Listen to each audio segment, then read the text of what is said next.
Bonjour, ravi de vous retrouver à l'Assemblée nationale. En séance publique, il y a un projet de loi sur Mayotte, département le plus pauvre de France, dans l'océan Indien, à 8000 km de Paris.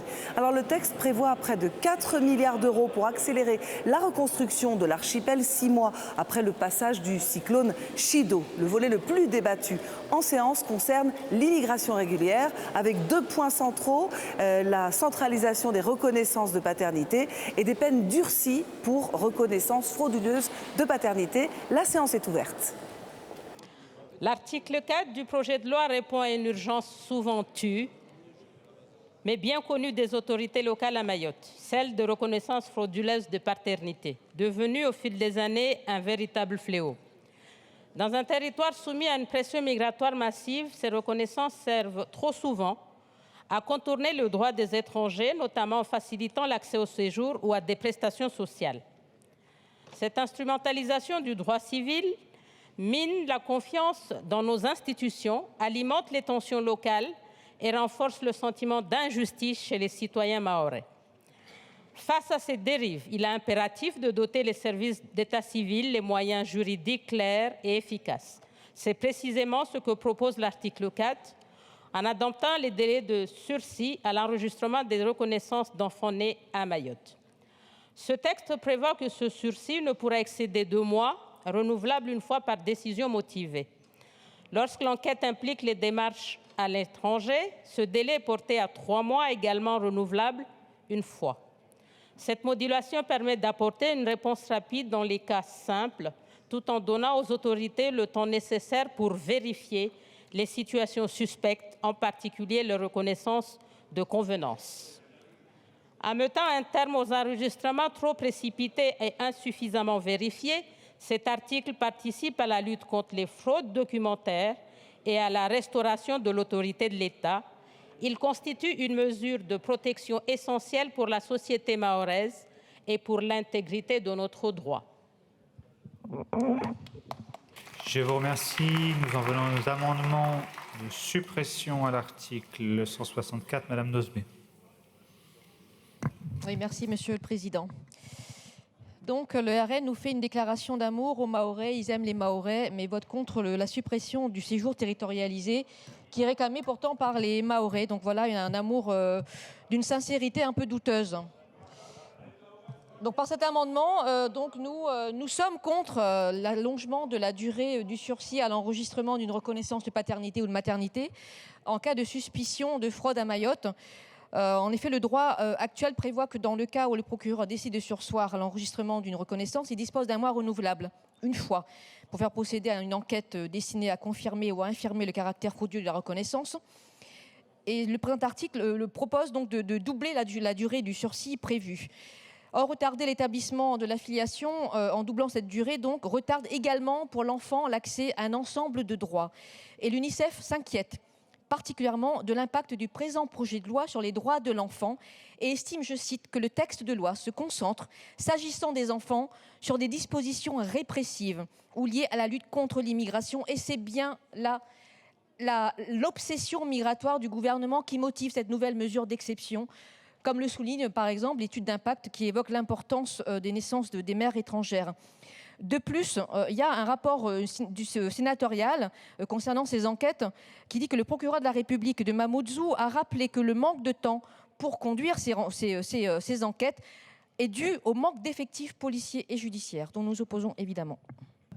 Je ne comprends pas bien, monsieur le rapporteur, pour quelles raisons vous voulez allonger ces délais. Parce qu'en fait, en mettant en place un lieu centralisé de collecte des demandes de reconnaissance, vous vous dotez des moyens en un lieu unique et avec, je l'espère, les moyens techniques et humains d'examen des dossiers, de vérifier si les documents sont ou non frauduleux et de vérifier par un simple rapprochement de fichiers si certaines personnes déclarent 1, 2, 5, 12, 14, 25 naissances au cours d'une même année. Et donc, qu'est-ce qui peut justifier le fait de délais aussi longs, 2 mois renouvelables une fois ou 3 mois renouvelables une fois? Voilà, donc une explication claire nous serait utile. À défaut, évidemment, on sera contre cet article. Je vous remercie. Monsieur le rapporteur. toute petite précision qui a son importance, et j'entends votre argument, mais il n'y a pas de rapprochement de fichiers. Justement, c'est bien la difficulté. Et on ne peut pas le faire comme ça. Non, mais lieu unique pour éventuellement enregistrer les déclarations et les reconnaissances, mais il n'y a pas de regroupement de fichiers, il n'y a pas d'échange de fichiers qui pourraient être des fichiers, par exemple, fiscaux, d'impôts, etc. Il n'y a pas. Non, justement, c'est une difficulté. Sur l'article 4, nous allons le voter à main levée. Qui est pour? Qui est contre? Il est adopté. Article 5. Madame Nosbé. Oui, merci, Monsieur le Président. Donc nous nous opposons à cet article, enfin nous demandons évidemment de supprimer cet article, parce que nous nous opposons à l'aggravation de la peine d'amende encourue en cas de reconnaissance frauduleuse de paternité ou de maternité, ou de contraction d'un mariage de manière frauduleuse. Cet article propose de faire passer la peine d'amende encourue pour ce délit de 15 000 € à 75 000 €, soit multiplié par 5 l'amende encourue. Nous sommes contre la logique d'inflation pénale et nous ne croyons pas à l'effet dissuasif de l'augmentation des peines. Nous proposons donc la suppression de cet article. Mais encore une fois, ça concerne des personnes qui, quand on voit le taux de pauvreté à Mayotte, moi je trouve c'est complètement sidérant de rédiger un tel article. Et surtout très inhumain. Merci. Madame Balajdi-Mariki, défendu. Monsieur Naillet. Merci, Monsieur le Président. C'est un amendement qui va dans le même sens que celui présenté par Madame Nosbé. Il vise à la suppression de l'article 5. Je ne vais pas reprendre les arguments, ils sont un peu les mêmes, et rajouter simplement un point en disant que, en renforçant une peine dont l'exécution est illusoire, ce texte risque de participer à une logique d'affichage sans effet dissuasif réel. Il importe au contraire de recentrer l'action publique sur des mesures adaptées aux réalités locales, lutte contre les filières d'exploitation, instruction rigoureuse mais accessible des dossiers de séjour et développement d'outils de contrôle mieux dotés.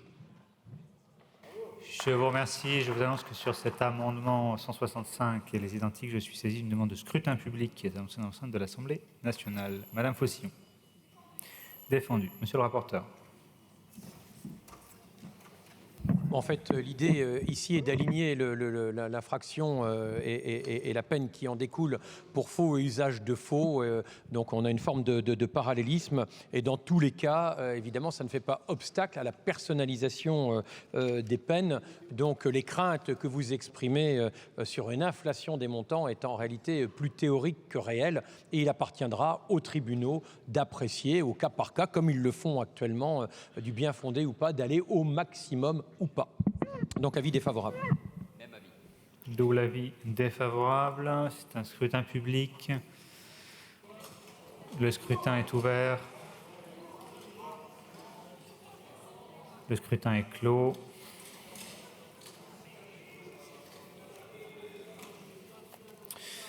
Votant 149, exprimé 149, majorité 75 pour 58 contre 91. L'Assemblée n'a pas adopté. Je vous annonce que sur le vote de l'amendement 57, 58 et 59, je suis saisi de demandes de scrutin public qui sont annoncées dans l'enceinte de l'Assemblée nationale. Et nous passons au vote sur l'article 5. À main levée, qui est pour? Qui est contre? Il est adopté. Amendement 57, Monsieur Gillet.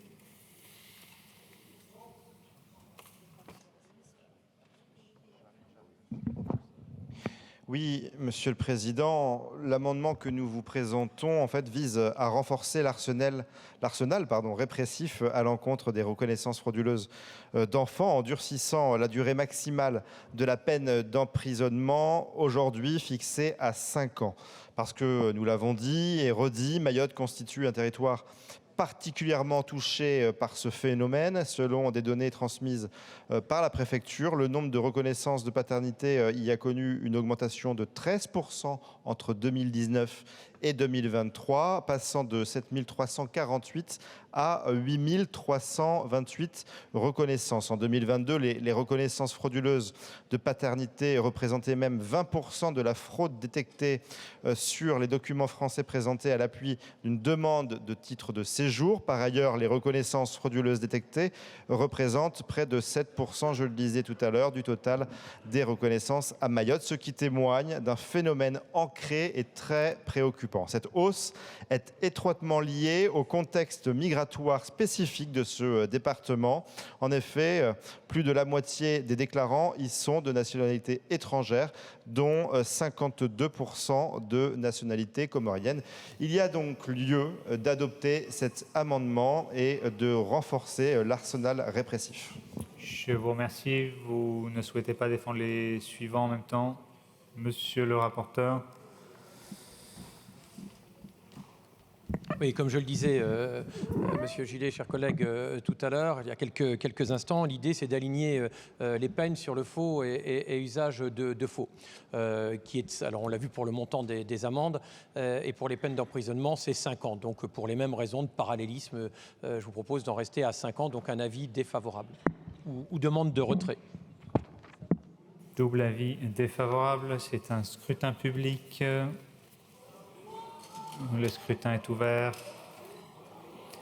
Le scrutin est clos.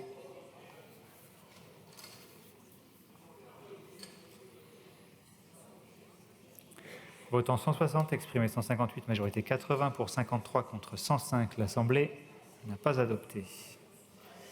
Le 58, Monsieur Gillet, défendu. Monsieur le rapporteur, défavorable. Double avis défavorable. C'est un scrutin public, je le mets aux voix. Le scrutin est ouvert. Le scrutin est clos.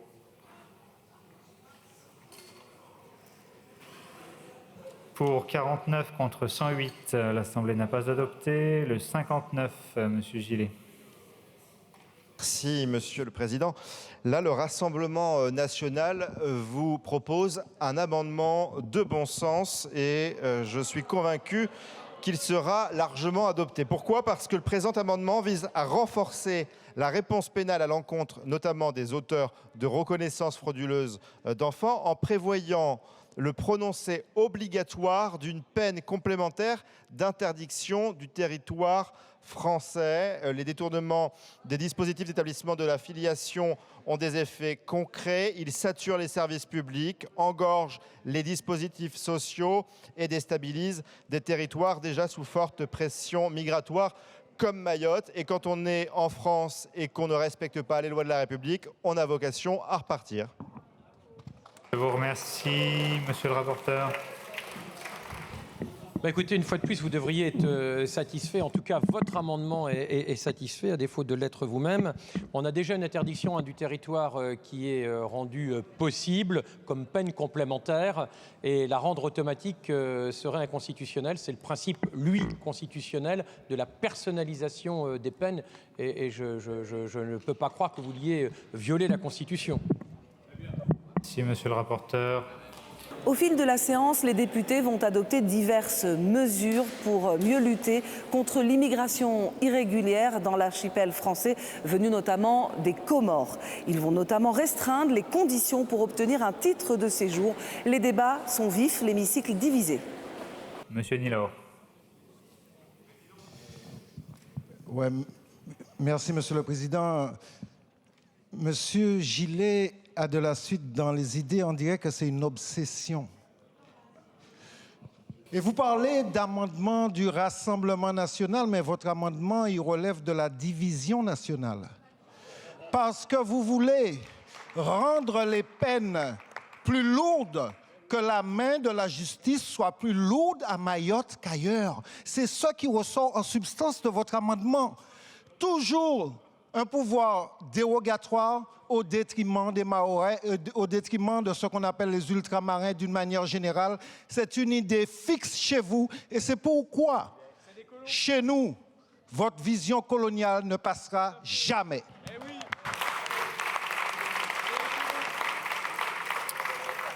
Monsieur Gillet. Chers collègues, je vais vous décevoir, mais cet amendement ne propose pas une mesure spécifiquement pour le territoire de Mayotte. Cet amendement, c'est une disposition, effectivement, destinée exclusivement aux étrangers, puisque c'est une interdiction d'être sur le territoire national. Donc ça ne peut évidemment concerner que les étrangers. Ensuite, Monsieur Gosselin, chers collègues, je suis assez déçu, mais pas surpris finalement de votre avis. Vous êtes le digne représentant de votre parti politique. Finalement, on ne s'attend pas à grand-chose des LR, à part piquer les éléments de langage du Rassemblement national dans les médias. Mais par contre, quand vous êtes aux manettes, quand vous êtes également membre d'un gouvernement macroniste, là, il n'y a plus personne. Vous agissez comme des socialistes. Les Français ont l'habitude. C'est pour ça que vous avez fait 5% à la dernière élection présidentielle. Et c'est pour ça que vous arriverez certainement, 4%, pardon, et que vous arriverez certainement au même niveau que vos collègues d'extrême gauche à Mayotte qui font 3%. Voilà, continuez, creusez, vous finirez par trouver du pétrole. Hein. Je vous remercie. Madame Balage. Merci, Monsieur le Président.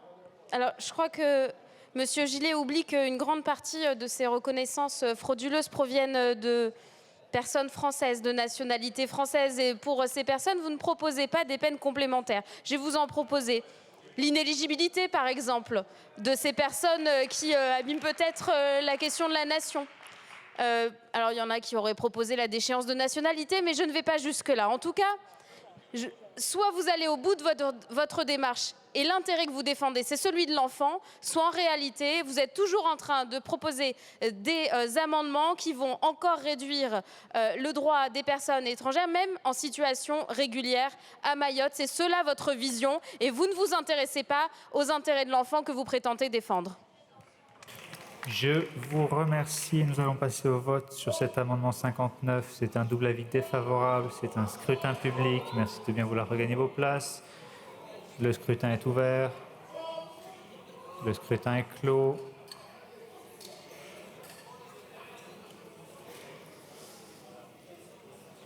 Pour 54 contre 112, l'Assemblée n'a pas adopté.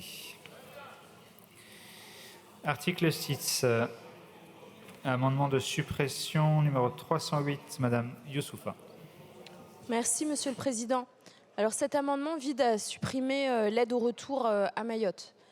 C'est-à-dire que ce mécanisme financier qui vise à encourager les migrants à rentrer chez eux, en fait, compte tenu de la proximité de Mayotte et des Comores, ne pourrait que nourrir le trafic humain, puisqu'il suffirait pour les Comoriens de venir, de réclamer une aide au retour, d'aller, comme ils le font déjà, avec leur bagage à la gendarmerie pendant la saison des grands mariages pour demander à être rapatriés à nos frais chez eux. Et donc, cette aide au retour, pour nous paraît complètement contre-productive et inadaptée aux conditions migratoires que l'on connaît sur le territoire. Je vous remercie. Je vous remercie, Monsieur le rapporteur. Et alors déjà, et vous le savez, chers collègues, il n'y a pas de droit à l'aide au retour qui serait systématisé, évidemment. Le droit actuel, c'est droit au retour, j'ouvre les guillemets, pour des raisons particulières, c'est des circonstances en réalité exceptionnelles. Alors ça peut viser quoi? Par exemple, ça peut viser l'évacuation d'un camp, enfin voilà, quelque chose de spécifique et pas justement les ressortissants comoriens qui pourraient y trouver un effet d'aubaine. Hein. Je vous rejoins. On arrive, on prend l'aide, on repart et éventuellement on revient. Ce que je dis là est déjà corroboré par un certain nombre de constats de Kwasa qui vont et reviennent et font des circuits parfois réguliers. Non, de fait, aujourd'hui, les circonstances exceptionnelles impliquent que seuls les ressortissants des pays d'Afrique australe ou des Grands Lacs, en réalité, peuvent, le cas échéant, bénéficier de l'aide au retour. L'aide au retour qui, entre parenthèses, pour les finances publiques est plutôt intéressante. Ça revient à 4 fois moins cher qu'un éloignement forcé. Donc c'est plutôt une bonne politique et une bonne gestion. Mais il n'y a pas de droit au retour possible et on est bien dans les circonstances exceptionnelles. Donc en fait, il n'y a pas de risque de dérapage. Avis défavorable. Je vous remercie, Monsieur le Ministre. Et Monsieur le Président, j'ajoute un argument à ceux utilisés par Philippe Gosselin et pour éclairer aussi l'Assemblée. Madame la députée, comme il vous en a été fait part lors de l'examen en commission des lois, les conditions d'attribution de cette aide retour seront fixées par un arrêté ministériel afin de cadrer le dispositif avec une existence préalable d'une mesure d'éloignement, la durée de présence minimale sur le territoire de Mayotte, le montant attribué, les nationalités concernées, etc., pour prévenir évidemment tout effet d'aubaine et tout appel d'air. Donc, en plus des arguments qui ont été utilisés par Philippe Gosselin, je pense notamment, y compris à celui du coût pour les finances publiques, je vous invite à retirer votre amendement. À défaut, j'émets un avis défavorable. Je vous remercie. Il est maintenu, c'est un double avis défavorable. Je le mets aux voix à main levée. Qui est pour? Qui est contre? Il est rejeté. Je vous annonce que sur les amendements 63 et 64, je suis saisi de demandes de scrutin public qui sont annoncées dans l'enceinte de l'Assemblée nationale. Madame Youssoufa, le 394. Alors, c'est un amendement de repli, mais je ne doute pas que j'aurai l'avis favorable du rapporteur, puisqu'il a expliqué que cette aide au retour n'était pas destinée aux ressortissants comoriens. Inscrivons-le donc dans la loi. Je vous remercie. Je vous remercie, monsieur le rapporteur. Votre invite à me lever, Monsieur le Président. Oui, j'ai évoqué donc l'approche des circonstances exceptionnelles. Le ministre d'État a précisé les choses. Donc, pour être très clair, je crois que le cas est déjà couvert. En revanche, si vous visez expressément les Comoriens, donc un amendement lié à la nationalité, vous risquez une fragilité juridique et je trouve que ça ne vaut pas le coup de prendre ce risque. C'est uniquement ça, puisqu'en réalité, de fait, c'est déjà satisfait. Donc, plutôt retrait. Sinon, ça sera un avis défavorable. Je vous remercie. Monsieur le ministre. Et Monsieur le Président, là aussi, quelques éléments qui se rajoutent aux arguments de l'excellent rapporteur Philippe Gosselin. Si je comprends bien, Madame la députée Youssoufa, votre inquiétude sur l'ouverture de l'aide au retour à Mayotte, je ne suis pas favorable à l'inscription dans la loi d'une nationalité donnée, ce qui non seulement serait inédit et problématique, mais présenterait en outre l'inconvénient d'ouvrir la voie à d'autres amendements pour inclure ou exclure expressément d'autres nationalités, au risque d'ailleurs de rigidifier un dispositif supposé souple nous l'inscririons dans le marbre législatif, ce qui pose donc ce problème. En revanche, le gouvernement s'engage à ne pas inclure les Comoriens parmi les nationalités éligibles à cette aide au retour volontaire dans l'arrêté du ministre chargé de l'immigration et du ministre chargé des Outre-mer qui fixera les conditions d'attribution de cette aide. Je pense que cela satisfait à votre amendement. Je vous remercie. Monsieur Nilor. Merci, Monsieur le Président. J'ai l'impression que la haine du Comorien est tellement puissante qu'elle pousse certains à faire des erreurs, à commettre des erreurs. Cette obsession de vouloir inscrire expressément la nationalité comorienne dans le texte pourrait le rendre inconstitutionnel. De ce fait, et je prends la collègue au mot, j'ai envie de la prendre au mot, j'ai presque envie de voter cet amendement pour rendre cette loi inique inconstitutionnelle. Je vous remercie. Madame Youssoufa. Chers collègues, je ne reviendrai pas parce que vous étiez absent des bancs sur le contexte compliqué avec un voisin qui revendique Mayotte et qui le déstabilise avec l'instrumentalisation des flux migratoires. Des choses que vous ne voulez pas entendre. Néanmoins, il y a notre géographie.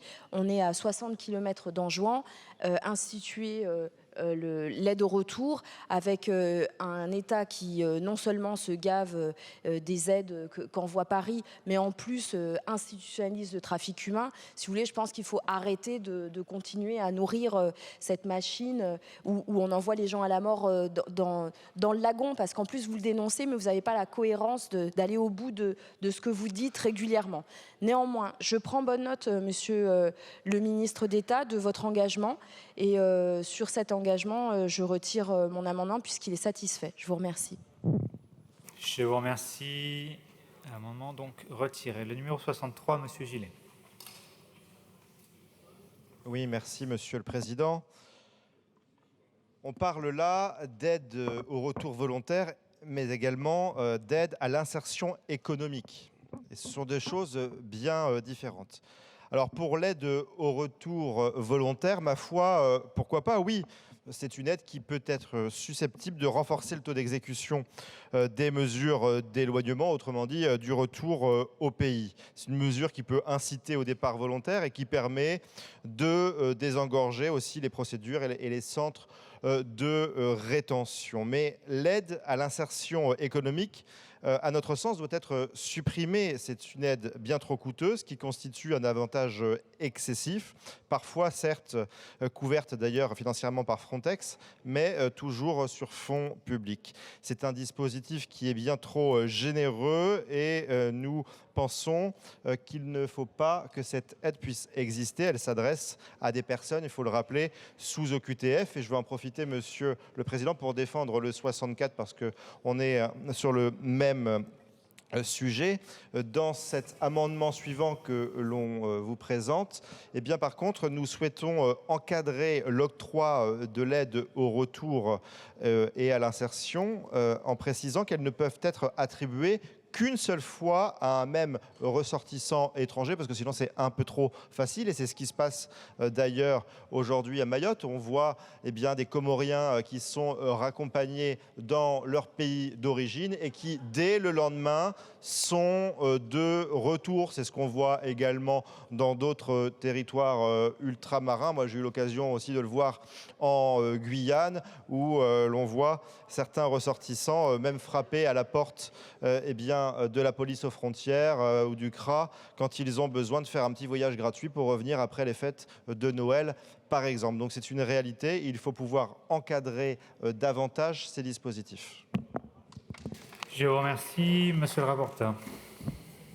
Oui, merci Monsieur le Président. Pour répondre directement au dernier amendement sur le bis repetita ou le ter repetita, vous auriez pu avoir raison avant 2023, sauf que l'arrêté qu'a évoqué Monsieur le Ministre d'État il y a quelques minutes couvre déjà ces cas en précisant que nul ne peut bénéficier d'une seconde aide au retour ou à la réinsertion. Donc juridiquement, c'est déjà pleinement le cas aujourd'hui. Alors après, reste à le faire appliquer, mais le droit est satisfait. Et puis pour revenir sur le premier amendement, et je vous remercie d'avoir défendu les deux, simplement repréciser que l'aide à la réinsertion est une aide complémentaire à l'aide au retour. Et c'est vrai que ça peut avoir un intérêt. Enfin, moi, j'y vois un intérêt éventuellement d'avoir une aide au retour qui est complétée par une aide à la réinsertion. Ça veut dire qu'on s'assure plus de chances d'avoir quelqu'un qui va rester sur place, là où on souhaite qu'il reste, entre parenthèses. Donc je pense que ça serait dommage de se priver de cette possibilité complémentaire, sachant que c'est une aide à la réinsertion qui est attribuée sous réserve de circonstances exceptionnelles et sous réserve de l'existence d'un projet économique viable. Et puis, juste, puisque vous évoquez, moi je suis toujours soucieux des finances publiques dans cette période de disette et de complications budgétaires, vous évoquez le coût qui pourrait être faramineux pour les finances publiques. Alors je ne vais pas vous faire le coup du prix du ticket de métro ou de la baguette, mais sachez simplement qu'on n'a eu que 10, depuis 2021, 10 cas d'aide à la réinsertion de Mayotte. Donc 10 cas, vous voyez qu'on n'est pas sur une explosion, on est sur quelque chose de parfaitement maîtrisé. Donc je crois qu'on a intérêt à garder cet élément. Donc ça sera un avis défavorable. Et aux deux. Merci. Même avis défavorable du gouvernement. Je mets aux voix l'amendement 63 avec un double avis défavorable. C'est un scrutin public. Le scrutin est ouvert. Le scrutin est clos.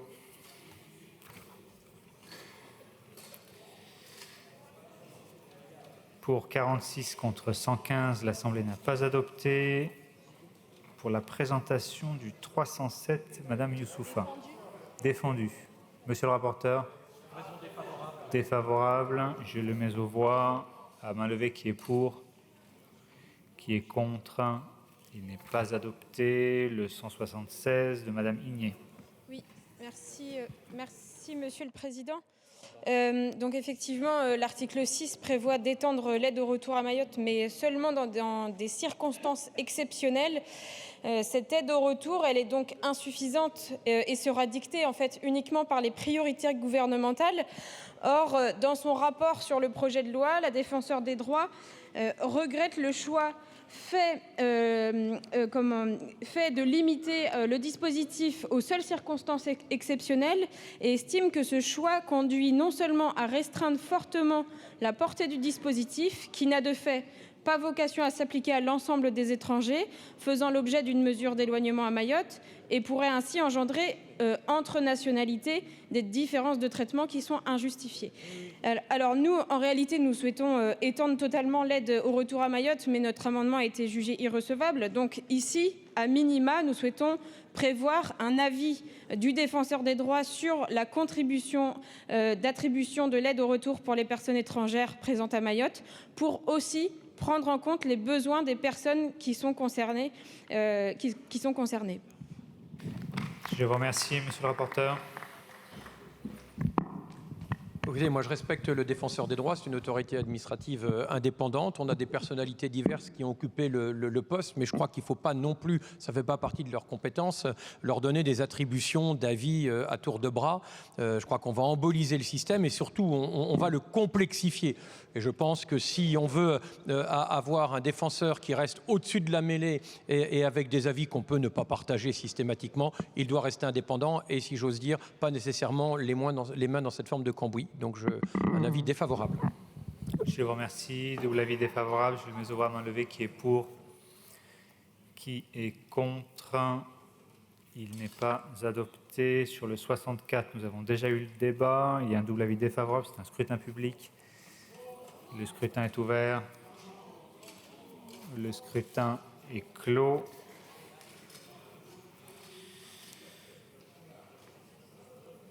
Pour 47 contre 109, l'Assemblée n'a pas adopté.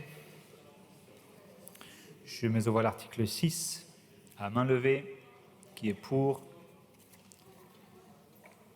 Qui est contre? Alors, je vais faire un scrutin public parce que ce n'est pas très clair. Article 6, le scrutin est ouvert. Le scrutin est clos.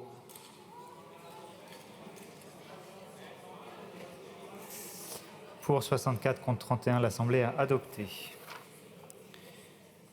Je mets au voix l'article 6 bis. À main levée, qui est pour? Qui est contre?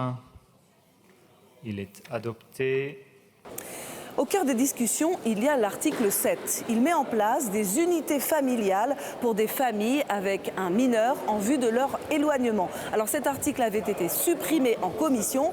Le gouvernement demande son rétablissement. Article 7. J'ai des amendements identiques avec des sous-amendements pour la présentation du 640 sur lequel j'ai une demande de scrutin public. Le scrutin est annoncé dans l'enceinte de l'Assemblée nationale. Monsieur le ministre. Monsieur le Président, Mesdames et Messieurs les députés, je serai bref. Le gouvernement, vous le savez, présente un amendement de rétablissement de cet article 7, car de son point de vue, la création de ces unités familiales est une priorité, parce qu'elle permet à la fois d'assurer l'éloignement effectif des étrangers en situation irrégulière, qui sont nombreux à arriver en famille à Mayotte, nous en avons déjà débattu, tout en garantissant que ces éloignements se fassent dans des conditions dignes et conformes dans l'intérêt supérieur de l'enfant. Mais je laisse les nombreux parlementaires ayant également déposé des amendements de rétablissement les présenter. Puis sans doute, je développerai davantage, si cela est nécessaire, l'avis du gouvernement. Je vous remercie, monsieur le ministre. Monsieur Gillet, le 66.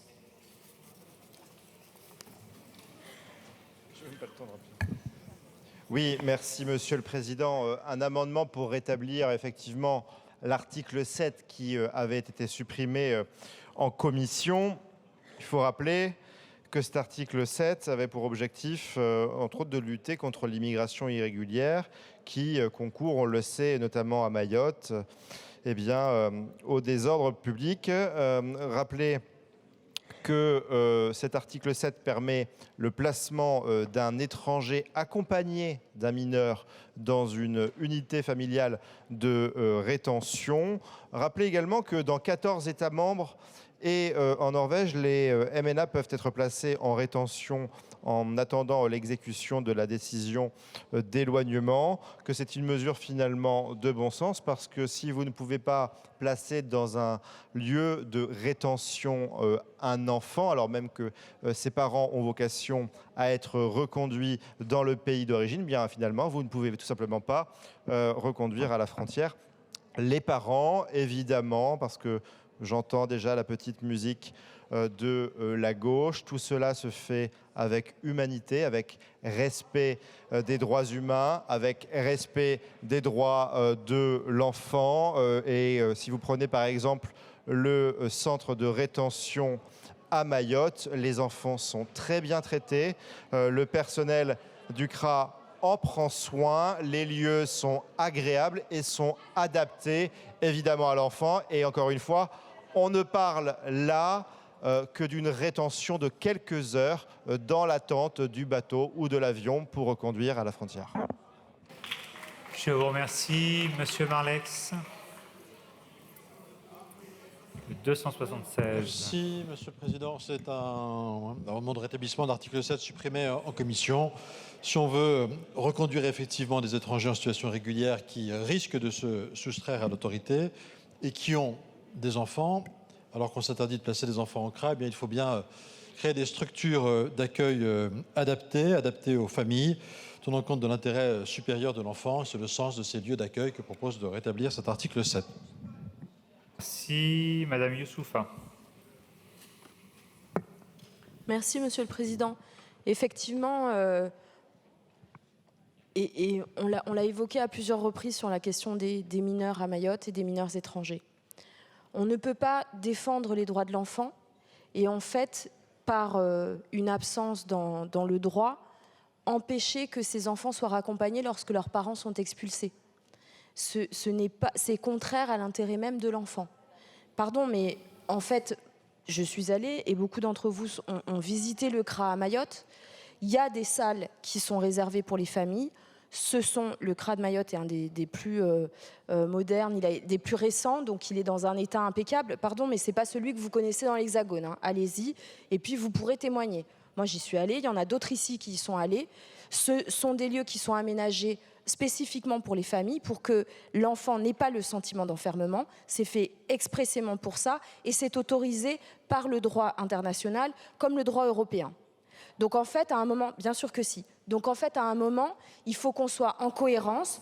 On ne peut pas séparer les familles parce que ici, vous avez décidé qu'on allait en fait laisser les enfants derrière et après venir ici dans cette même assemblée déplorer la situation des enfants abandonnés. Donc on va être cohérent et je vous demande de voter pour la restauration de cet article 7 qui est indispensable pour la cohérence de cette loi Mayotte. Je vous remercie. Je vous remercie. Madame Bergantz, défendu. Le 531, Monsieur Moulière. Merci, Monsieur le Président. Ici encore, on voit la particularité de Mayotte qui est soumise à une forte immigration illégale. Au CRA de Pamandzi, le nombre de mineurs accompagnant leurs parents est particulièrement élevé. Près de 3000 en 2023 contre 80 pour l'Hexagone la même année. Face à cette situation, il est essentiel de maintenir à Mayotte des infrastructures dédiées pour permettre l'éloignement des familles dans des conditions respectueuses de la dignité et de l'intérêt de l'enfant. Ces structures ne seront pas des centres de rétention. Les unités familiales seront implantées sur des sites distincts dans des bâtiments indépendants où l'intimité et la cohésion familiale seront au rendez-vous. Je vous invite donc, mes chers collègues, à voter cet amendement de rétablissement de l'article 7. Merci. Monsieur le rapporteur Gosselin. Merci, Monsieur le Président. Oui, on a là une série d'amendements identiques. tant d'ailleurs sur la forme que sur le fond. Comme cela a été dit, sont des amendements de rétablissement qui me paraissent utiles. On a aujourd'hui un certain nombre de cas où on a, c'est vrai, des difficultés à accueillir comme il le faudrait sans doute les familles. Ça se passe dans une partie dédiée du CRAM, du centre de rétention administrative, qui n'a rien à voir avec une rétention administrative, dans des locaux qui aujourd'hui, je dis bien aujourd'hui, sont tout à fait acceptables. J'ai connu une période, je dois le dire, et je parle sous le contrôle de nos collègues ici mahoraises, une époque où effectivement ce n'était pas nécessairement, je dois le dire, glorieux pour les avoir visités il y a quelques années. Ici, on a la création d'un centre dédié pour permettre les regroupements familiaux, justement, dans des conditions dignes, celles qui évitent les difficultés que vous avez mis en avant sur la séparation, sur une forme de maltraitance. On a entendu beaucoup de choses et ce n'est pas fini sans doute, et je le dis sans vouloir tacler qui que ce soit, mais voilà, c'est le moyen d'avoir des conditions dignes, et donc ce rétablissement de l'article 7 est nécessaire. Donc avis favorable à toute cette série d'amendements. Je vous remercie pour la présentation des sous-amendements. Avant d'avoir l'avis, en réalité, sur l'ensemble des amendements et sous-amendements, Madame Nosbé, le 699. Madame Martin. Merci, Monsieur le Président. Donc, pour le ministre Valls, pour le gouvernement, il y a une priorité majeure à mettre en œuvre, enfermer les enfants. Donc, cela signifie que vous assumez que pour pas loin de la 15e fois, la Cour européenne des droits de l'homme condamne la France. Parce qu'enfermer des enfants et enfermer des mineurs, c'est considéré comme un comportement, dégradant et inhumain. Voilà où on en est. Nous sommes ici, à l'Assemblée nationale, en France, dans cette République, et la priorité du gouvernement, quand on parle d'un territoire où c'est si difficile, où il y a tant de pauvreté, la priorité, c'est d'enfermer les enfants. Mais rassurons-nous, parce que les conditions qui leur seront réservées seraient d'une qualité correcte. C'est pas possible. C'est bien dans ces moments-là où on voit que la question de la stratégie est intégralement à revoir. C'est dans ces moments-là qu'on s'aperçoit qu'on doit penser d'une manière très différente l'accueil, penser d'une manière différente la relation entre le pays et les voisins immédiats de Mayotte, et penser évidemment le rapport aux Outre-mer d'une manière générale. Donc non seulement c'est la raison pour laquelle on s'est opposé lorsque nous étions en commission à cet article, mais que nous maintenons cette opposition au fait que l'on enferme des enfants. 3200 en 2023. L'ancien ministre de l'Intérieur, M. Darmanin, avait pris des engagements ici. Il avait dit « on n'enfermera plus les mineurs en France, sauf à Mayotte ». Je vous remercie, M. Ratenon, pour le 702. Monsieur le Président, là encore, ce sous-amendement de repli supprime la possibilité pour l'autorité administrative de prolonger le placement en rétention du dispositif proposé par le présent article. Très franchement, un enfant n'est pas fait pour être enfermé. Donc, le placement d'un étranger accompagné d'un mineur ne pourrait excéder 48 heures, mais cette durée pourrait être prorogée de 24 heures. En cas d'impossibilité matérielle de procéder à l'éloignement pour une raison étrangère à l'administration. Le dispositif de rétention aménagé permet de doubler cette durée de rétention, voire de la tripler pour atteindre 70 heures. Donc, mes chers collègues, supprimez cet article et supprimez à minima la possibilité de prolonger la rétention. Je vous remercie pour la présentation du sous-amendement 703. Madame Nosbé, défendu. Le 700 de Monsieur Taché, défendu. Le 701. Quelqu'un veut présenter le 701 de Madame Abangoli? Il n'est pas soutenu. Monsieur le rapporteur, votre avis sur ces sous-amendements? Oui, avis défavorable, et en apportant une précision à Madame Martin, la CEDH n'a pas condamné la France pour le principe même Ce n'est pas le principe de la rétention. Non, non, non. Ce n'est pas le principe qui est condamné, mais les conditions concrètes dans lesquelles les cas d'espèce se sont déroulés, ce qui n'est pas du tout la même chose. Donc justement, pour permettre une meilleure application de ce que souhaite la CEDH, il nous paraît nécessaire d'avoir des établissements dignes de ce nom. Monsieur le ministre, je vous demanderai également votre avis sur ces sous-amendements. Je vais donner mon avis général, Monsieur le Président, sur les amendements et oui, sur les sous-amendements dans le prolongement du rapporteur. Je donne un avis logiquement défavorable, mais mesdames et messieurs les députés, je veux insister et donner quelques éléments pour essayer de mettre, non pas de la sérénité, enfin, mais un peu d'arguments dans ce débat et sortir des caricatures sur le gouvernement souhaite enfermer les enfants et ça serait la priorité. Non mais ça suffit franchement. Sur ces caricatures, on est sur un sujet sérieux. Je vais y revenir en donnant des chiffres et je n'accepte pas que vous disiez que la priorité de ce texte, ça serait d'enfermer les enfants. C'est honteux, c'est caricatural et ça n'a rien à voir avec le débat que nous devrions avoir. Je remercie évidemment les parlementaires.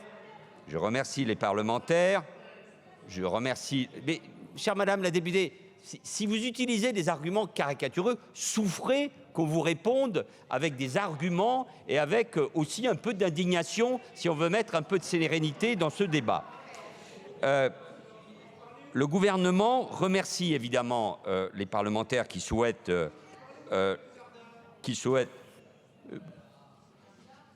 c'est un très bel épisode, ça me rappelle des souvenirs. Oui, ça me rappelle d'excellents souvenirs, vous savez. Tout ce qui me rappelle mon action comme ministre de l'Intérieur me va. Hein. Oui, elle concernait les terroristes condamnés définitivement, mais on peut continuer tout le débat et rappeler ce que j'ai fait comme ministre de l'Intérieur, ça ne me pose aucun problème. Hein. Mais on va revenir sur l'essentiel, c'est-à-dire le débat de ce soir.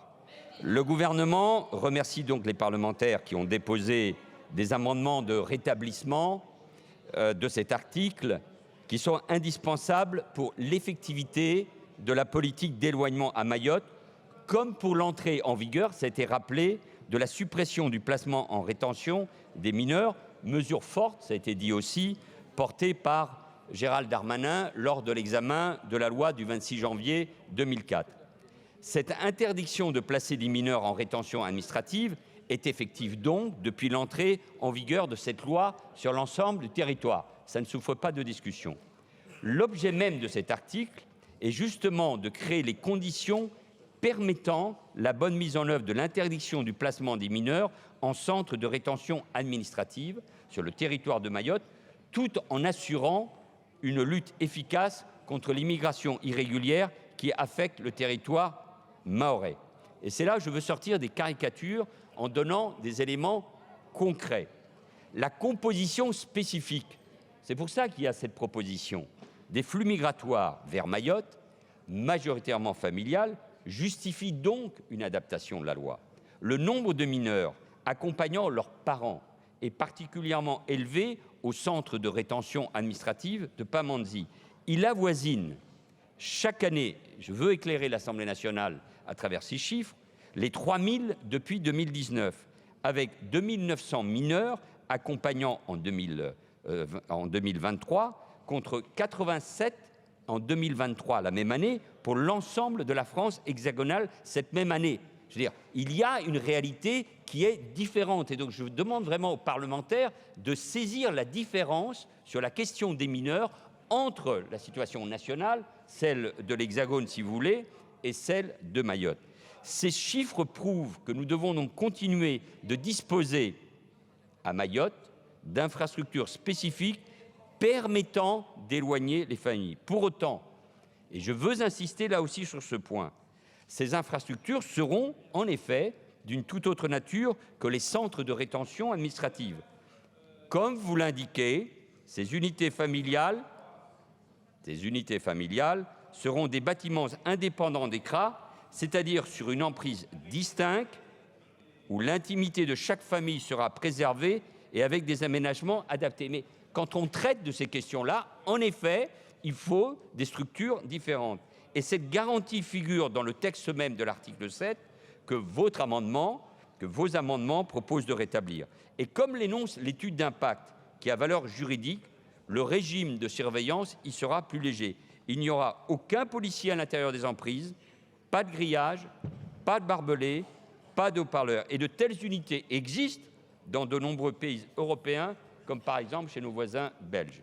Je veux rappeler, comme cela a été dit en commission, qu'il est faux de prétendre que le dispositif du placement des familles en unité familiale, ça a été dit tout à l'heure, prolongerait un régime inconventionnel. 5 arrêts de la Cour européenne des droits de l'homme du 12 juillet 2016, concernant précisément la France, Philippe Gosselin y faisait allusion, ont rappelé que la rétention de familles avec mineurs ne méconnaît pas, par principe, les articles 3, 5 et 8 de la Convention européenne de sauvegarde des droits de l'homme et des libertés fondamentales. Il rappelle simplement que cette rétention doit constituer une mesure de dernier ressort si aucune autre mesure n'apparaît suffisante pour la mise en œuvre des décisions de retour. Et je vous invite à lire l'arrêt de la CEDH, AB contre la France, il y a été fait allusion là aussi, du 12 juillet 2016. Et si la France a été condamnée, le rapporteur le soulignait, c'est que les durées de rétention étaient trop élevées. Elles étaient en l'espace supérieur à 1 semaine. Rien à voir, et je vous donne cet autre chiffre, avec la durée moyenne de rétention des familles à Mayotte, qui n'est que de 1,2 jours, ainsi que la durée maximale instaurée par cet article, qui n'est que de 62 heures. Ce dispositif est en outre conforme à la directive dite de retour de 2008, dont l'article 17 prévoit que les familles placées en rétention dans l'attente d'un éloignement doivent disposer d'un lieu d'hébergement séparé qui leur garantit une intimité adéquate. Voilà, mesdames et messieurs les députés, les éléments que je voulais donner. Il y a beaucoup d'articles dans ce texte de loi qui concernent bien des domaines que nous continuerons à examiner, mais il est évident que quand on aborde les questions d'immigration illégale, de familles, d'enfants, avec les chiffres que je donnais, il faut prendre un certain nombre de dispositifs concrets. C'est ce à quoi cet article 7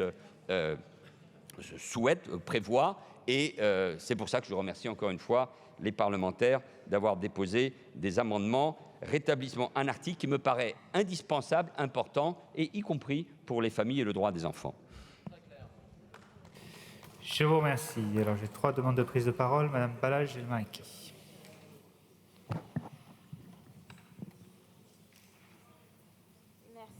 Merci, Monsieur le Président.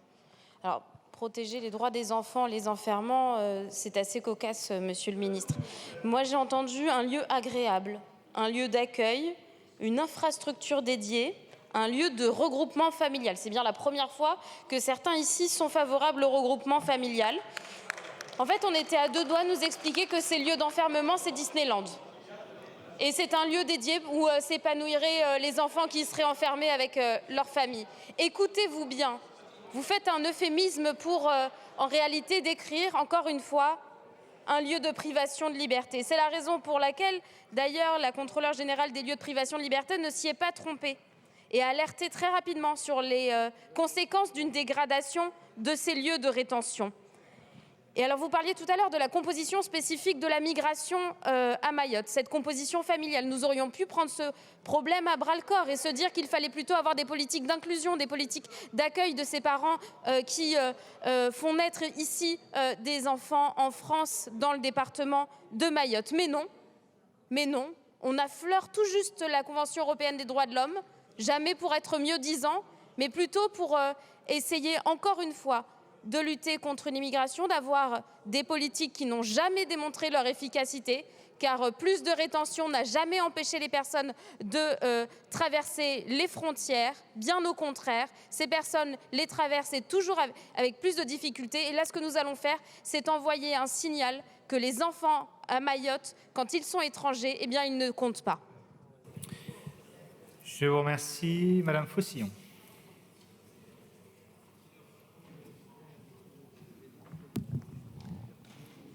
Franchement, au moins, quand on aborde ce genre de débat, on pourrait au moins demander à ne pas avoir d'hypocrisie, Monsieur le Ministre.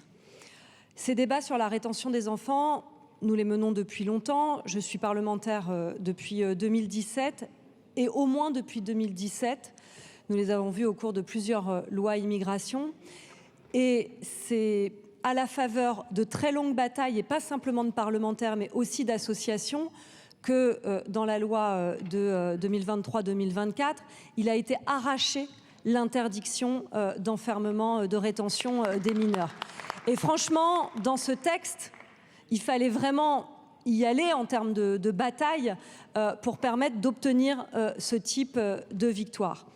Là, par le biais du rétablissement de cet article, très clairement, c'est la volonté de contourner la loi de 2023-2024 sur l'immigration et sur l'asile pour permettre la perpétuation de l'enfermement des mineurs. Alors vous nous racontez, comme l'a dit ma collègue Léa Balage, que ça va être dans des conditions agréables, que ça va être dans des conditions qui vont être bien meilleures. Vous savez, j'ai entendu ça pendant longtemps. Je me souviens de la fois où, au début de mon mandat parlementaire, je suis allée au centre de rétention du Mesnil-Amelot. Je me souviens d'un nourrisson avec ses parents qui étaient présents et de la direction de l'établissement qui venait m'expliquer que, regardez, on a installé un jeu pour les enfants, vous savez, au milieu du béton et des avions qui décollent. Franchement, ça suffit, cette hypocrisie. Racontez au moins que ce que vous voulez perpétuer, c'est la possibilité d'enfermer des mineurs. Le débat sera clair et nous le refusons et nous continuerons de le refuser avec détermination. Mais arrêtez ça. Je vous remercie. Et enfin, Madame Torignan.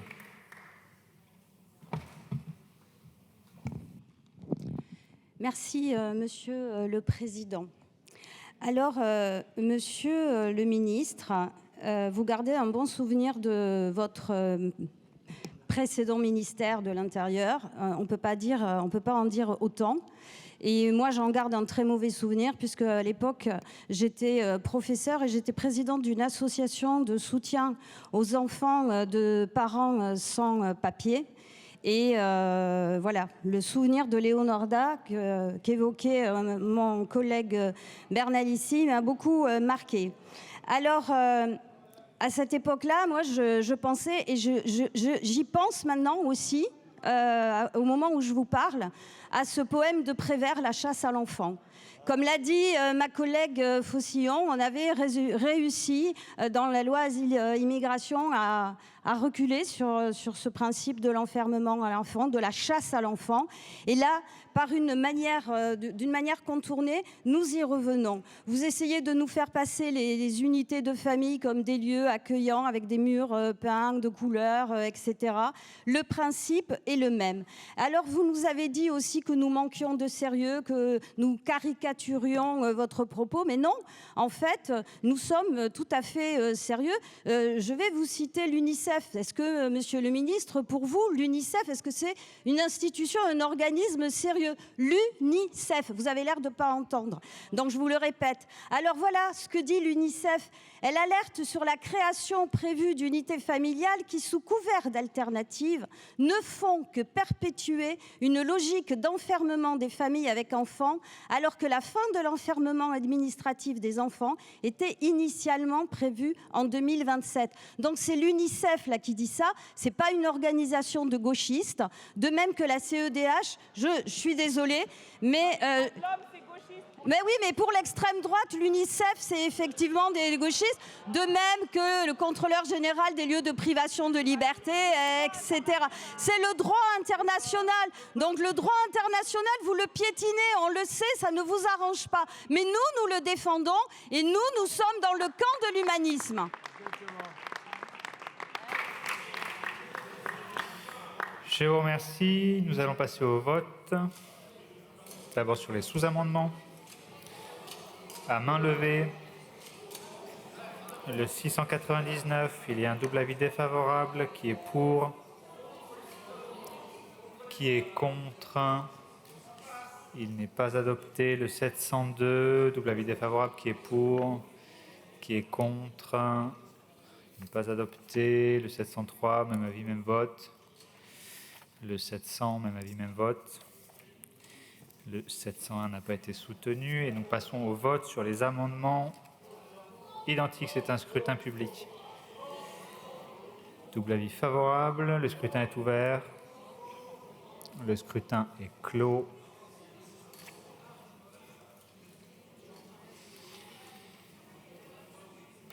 Pour 83 contre 74, l'Assemblée a adopté.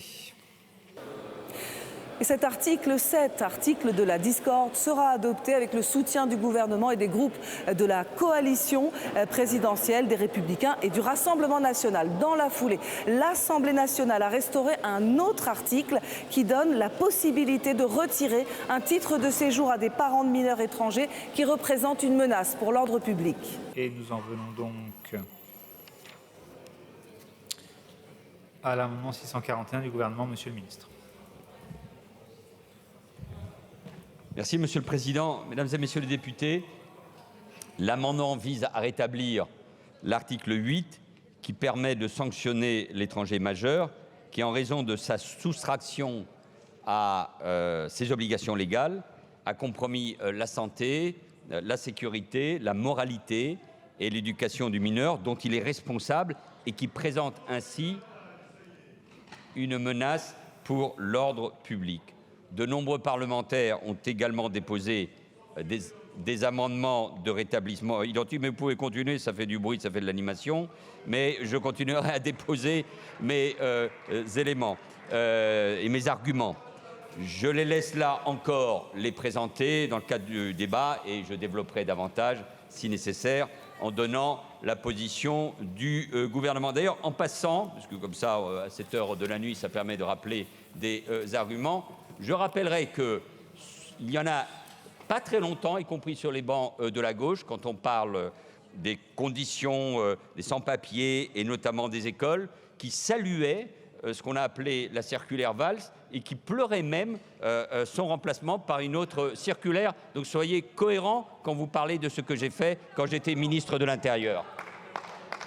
Le 437 de Madame Lizaud.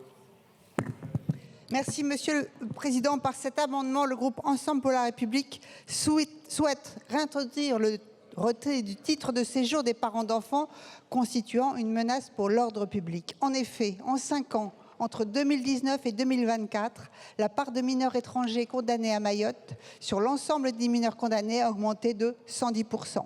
Ce chiffre est 9 fois supérieur à celui pour l'ensemble du territoire national.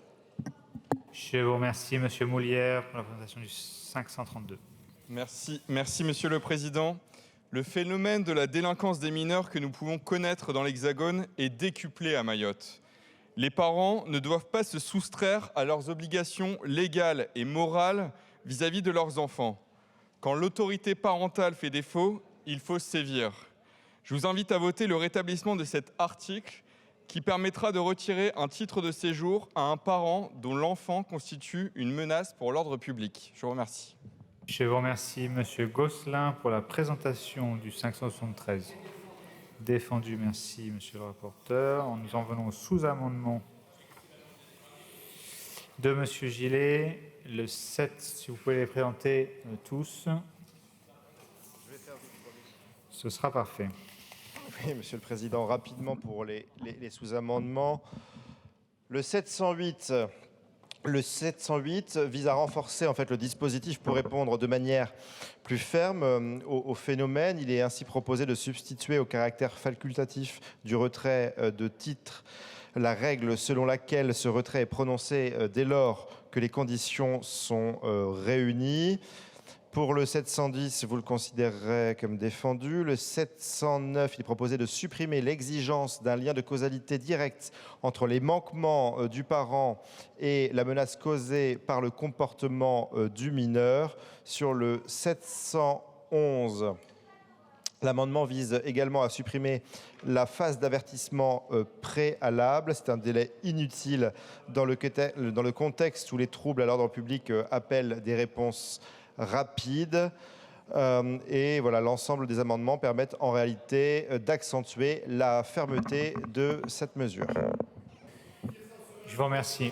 Est-ce qu'on peut terminer la discussion, s'il vous plaît, avant le rappel au règlement? Merci. Madame Youssoufa, sur le 312. Merci, Monsieur le Président. En fait, je pense qu'il est important de comprendre le contexte de cette mesure à laquelle certains collègues ont fait allusion. Pendant les émeutes que nous connaissons très régulièrement à Mayotte, lorsque vous échangez avec les gendarmes, les policiers ou les juges, ils vous expliquent qu'ils constatent que ce sont les parents étrangers qui fournissent les cailloux, les lance-pierres, les arbalètes artisanales, pour envoyer leurs enfants aller affronter les forces de l'ordre ou attaquer monsieur et madame tout le monde qui vont travailler, qui vont à l'école, ou les infirmières, ou les soignants qui vont à l'hôpital quand nos bus de transport sont caillassés, quand il y a des embuscades avec des barrages où au milieu de la nuit, vous voyez des gamins qui vous encerclent et puis qui détroussent votre voiture, qui vous caillassent, détruisent tout. Et en fait, vous avez des parents qui sont derrière et qui utilisent la minorité de leurs enfants pour pouvoir organiser leurs agissements, c'est-à-dire organiser le vol, mais aussi, et on l'a vu et on l'a entendu dans la bouche des autorités, organiser des émeutes et mobiliser les forces de l'ordre pour permettre le passage de l'autre côté de l'île des Kwassa. La violence que l'on connaît à Mayotte a rendu notre île invivable. Invivable. Et longtemps, les autorités ont été dans le déni du fait que cette violence était organisée. Et je ne vais pas aller dans le détail, mais pendant l'opération Embouchou, les forces de l'ordre qui ont été déployées à Mayotte ont dû faire face à des hordes de gamins. Et ça a été traumatisant et extrêmement violent pour les forces de l'ordre. Et pourtant, quand vous avez des gamins qui ont 12, 13 ans, qui sont armés, avec des machettes, et qui se découpent en morceaux, c'est une violence à laquelle on doit faire face et on doit avoir des réponses pour les parents qui refusent d'exercer leur responsabilité parentale. Et c'est ça l'objet de ce rétablissement. C'est de dire à un moment, il faut que l'État et la loi répondent à cette situation qui est une réalité. Je vous remercie. Je vous remercie. Le dernier amendement de la discussion commune, M. Mauvieux. Merci, Monsieur le Président. Quand on a un enfant, on s'en occupe. En fait, déjà, c'est la base de tout et pour tout le monde, qu'on soit français ou étranger. On a un enfant, on l'éduque, on lui apprend l'autorité, le respect dans la vie de tous les jours. Alors j'entends oh là là en face, alors oui, on parle d'éducation réelle, on parle d'autorité, vous n'aimez pas ça. Ben oui, il y a encore des gens qui partent du principe que quand on a un enfant, on l'éduque. L'objectif de cet amendement, il est de rétablir l'article 8, mais de manière renforcée. Quelques chiffres pour expliquer un petit peu quand même de quoi on parle, parce que Estelle Youssoufa a parlé de ce qu'elle voit, et c'est extrêmement parlant. Moi, je ne l'ai pas vu, mais j'ai des chiffres. Entre 2019 et 2024, la part des mineurs condamnés à Mayotte est de plus 110%. C'est énorme. 41% des mises en cause pour homicide à Mayotte sont des mineurs. Ce taux en France est de 18%. 30% des mises en cause pour viol ou tentative de viol à Mayotte sont des mineurs. En France métropolitaine, c'est 5%. Alors évidemment, avec cet amendement, on propose de rétablir l'article 8, mais un article qui, comme toujours avec les macronistes, est mou, n'est pas suffisant. On prévoit des exceptions, on prévoit des contraintes, on prévoit tout un tas d'éléments qui vont permettre d'éviter d'appliquer cet article 8. Nous, on part du principe que quand on a un enfant, on l'éduque, et quand on est défaillant dans l'éducation, on est sanctionné. Eh bien, quand on est étranger et que l'enfant est étranger, eh bien, s'il y a une défaillance dans l'éducation, on perd son titre, on perd la possibilité de rester sur le territoire français et on est renvoyé. Quand on vient en France, c'est pour la respecter et pour respecter les Français. Les Mahorais, je l'ai dit tout à l'heure, sont des Français à part entière. Ils font partie de notre nation française. Nous les protégeons. Les protéger, ça veut dire prendre les mesures qui s'imposent face à toute personne qui commet des délits ou des crimes et qui, du coup, augmente l'insécurité de nos amis mahorais. Je vous remercie. Alors, pour le rappel au règlement, M. Bazin. Merci, Monsieur le Président. J'ai été patient pour ne pas gêner la discussion. Mais c'est justement sur la base de l'article 100, alinéa 3, l'Assemblée ne délibère pas sur les amendements qui ne sont pas soutenus en séance. Mais il y a un amendement de notre groupe qui n'a pas été appelé. Et je vous demande de le considérer comme défendu, puisque nous sommes plusieurs, n'en déplaise à mes voisins, à le défendre. C'est l'amendement 277. Voilà.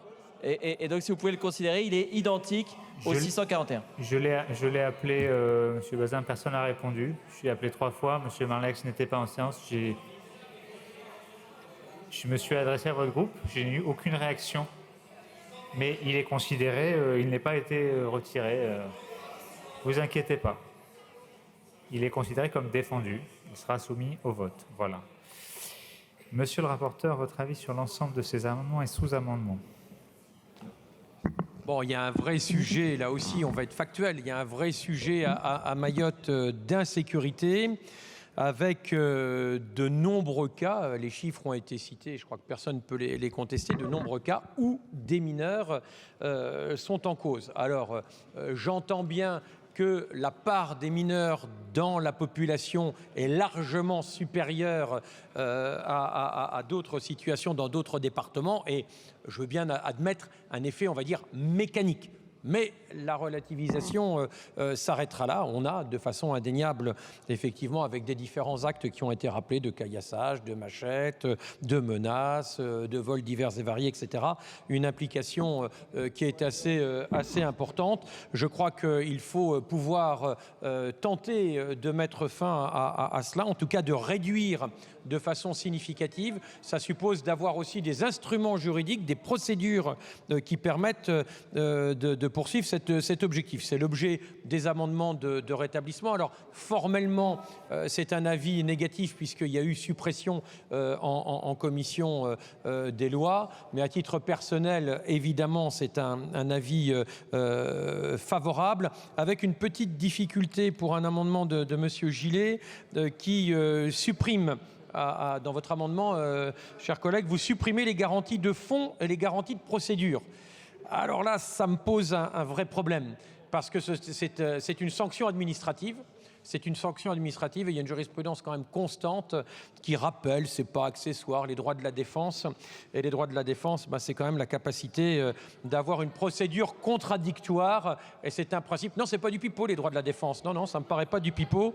Comme pour toutes les sanctions administratives, moi je suis sensible aux règles de droit.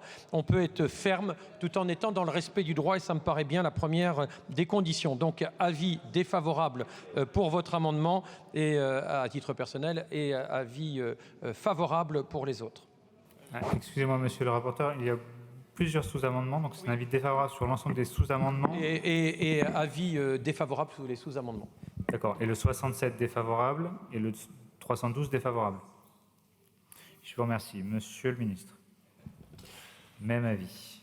Alors, j'ai plusieurs demandes de prise de parole avant de passer au vote. Madame Martin.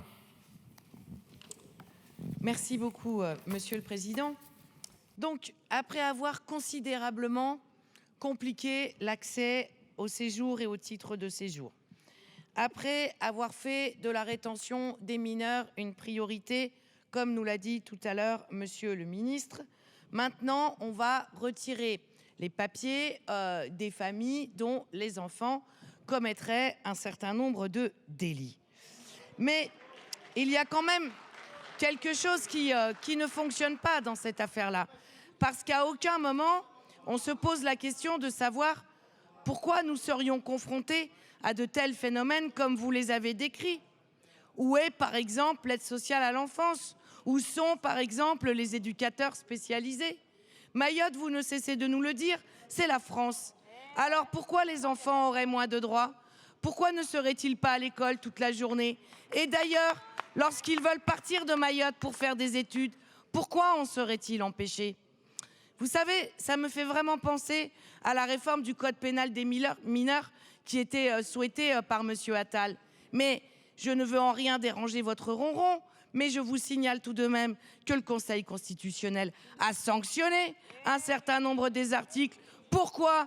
Parce que dans notre pays, et c'est comme ça, c'est la primauté de l'éducatif, c'est la primauté du soin. Un pays qui a peur de ses enfants est un pays en très grand danger.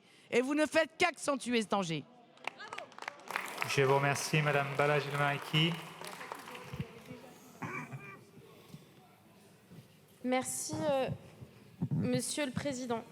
Alors, pour contrer la délinquance des jeunes, on nous parle d'une condamnation des parents et en réalité de toute la famille.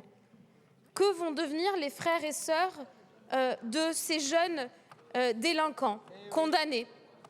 Que vont devenir les grands-parents qui sont soutenus par les parents, condamnés encore une fois? Que vont devenir les oncles et les tantes qui hébergent ces jeunes qui sont scolarisés, condamnés? C'est ça votre modèle. c'est une punition collective. Et allons encore plus loin, faisons-le sur 25 générations, parce qu'en réalité, c'est ça votre modèle de société. Alors si les parents, Madame Youssoufa, vous parlez des parents qui fournissent des armes et la police qui le constate, mais si c'est le cas, il faut que ces parents soient condamnés sur ces chefs d'accusation que vous précisez, pas sur le simple fait d'avoir une suspicion à l'égard d'un comportement ou de l'exercice de l'autorité parentale. Franchement, il est 23h50. Et c'est peut-être le moment de se réveiller. On est en train d'examiner un projet de loi de la refondation de Mayotte et nous parlons de punition collective à l'encontre de parents, de leurs enfants, de leurs frères et sœurs. Et c'est cela que nous sommes en train de discuter. C'est cela que vous êtes en train de vous apprêter de voter. Je vous remercie. Monsieur le ministre, vous souhaitez prendre la parole tout de suite ou après les discussions? Après. Alors, Monsieur Nilor, puis Monsieur Gillet, puis Monsieur le ministre.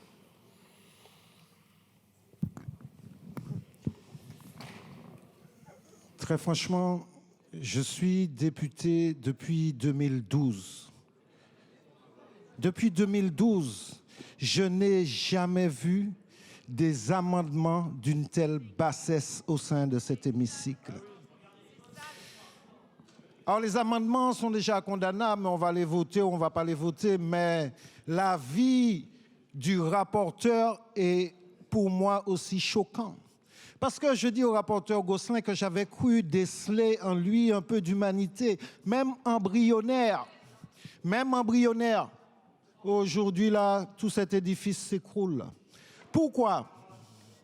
Parce que l'esprit de ces amendements, c'est de présenter les enfants de 11-12 ans, c'est ce qui a été dit, des enfants comoriens comme des criminels potentiels, des gens qui seraient génétiquement modifiés pour foutre la pagaille, pour agresser, pour voler. Oui, c'est ce que vous avez dit, c'est ce que vous avez laissé entendre.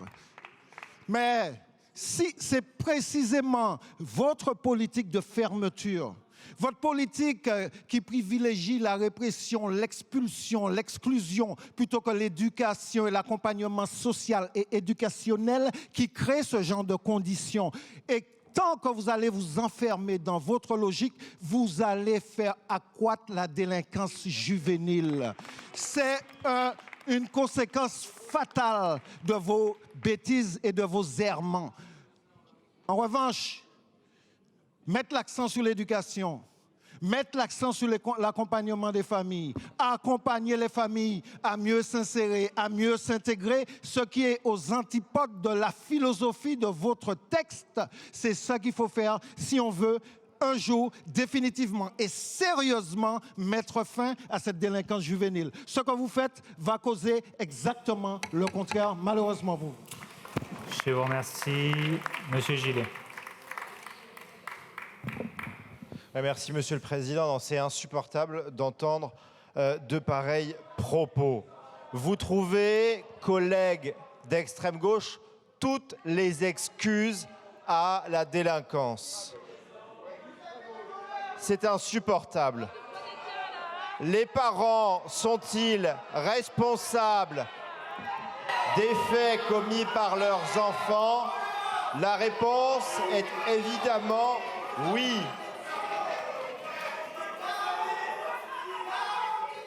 Est-ce que tu peux te taire? Chers collègues.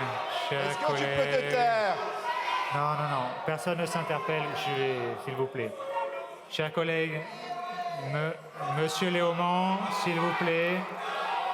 Monsieur Léaumont, chacun se calme. Bon, il faut que je suspende la séance. Monsieur Léaumont. Monsieur Léaumont. Je vous demande, s'il vous plaît, du calme, sinon je suspends la séance. Merci. Monsieur Gillet, terminé votre intervention. C'est triste de voir qu'on a manifestement un collègue qui a dû boire un coup de trop au dîner. S'il vous plaît. Poursuivez. Je disais donc que c'est insupportable d'entendre de tels propos.